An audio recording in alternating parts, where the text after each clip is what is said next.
So today I'm going to be using a frozen vegetable. So I'm actually going to be using frozen artichoke hearts. I think people get a little bit afraid of artichokes. You know, the fresh artichoke can definitely be a little bit intimidating, although very, very easy to make. Today I'm going to be using the frozen artichoke. So typically what I do is I get the whole heart and I like to stuff them with either ground beef, ground chicken, some vegetables and a quinoa type of thing and bake them. But I literally could not find the whole heart anywhere. So I'm just using some quartered artichokes. So these are the hearts quartered.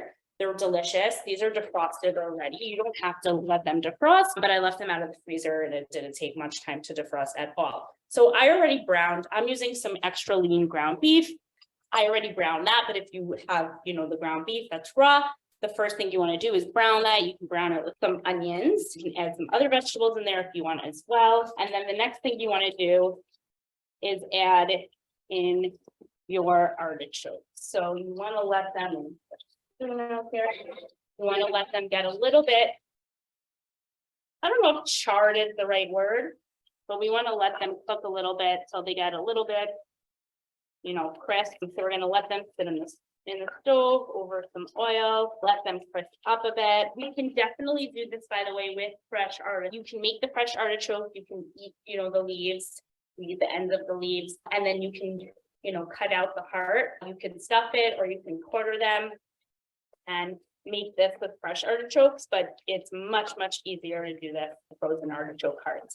And they're super, super delicious. There's so much you can do with frozen artichoke hearts. I make them actually pretty often. I roast them in the oven with some salt and pepper or just some spices, and that is really it.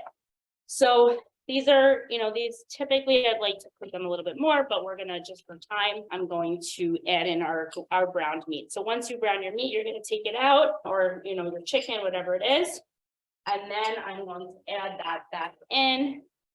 Again, if you have some onions in there, that's great. You can put some peppers, you can put some zucchini, you can add a whole bunch of stuff, make this a really, really nutrient dense meal or side, whatever this is going to be for you, but this can definitely be a meal in and of itself.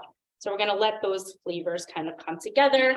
I like to add, this is a little bit of, so first we'll do some salt and pepper. I have a little bit of a secret ingredient, which I think actually goes really, really nicely and brings the flavors together really nicely. So just some salt and pepper, trying to get away from using salt. You can definitely leave salt out of this. You can use onion powder, garlic powder, a bunch of other, herbs and spices that are really great, would be great for this.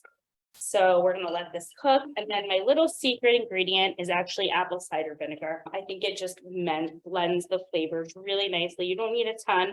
I'd probably do about a teaspoon or half a tablespoon of that, just to kind of let the flavors come together really nicely.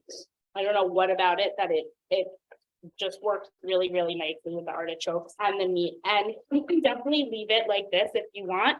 But to make it a little bit more like a meal, I like to add a tiny bit of tomato sauce. So, whether it's store-bought tomato sauce, canned tomato sauce, your own tomato sauce, it doesn't matter.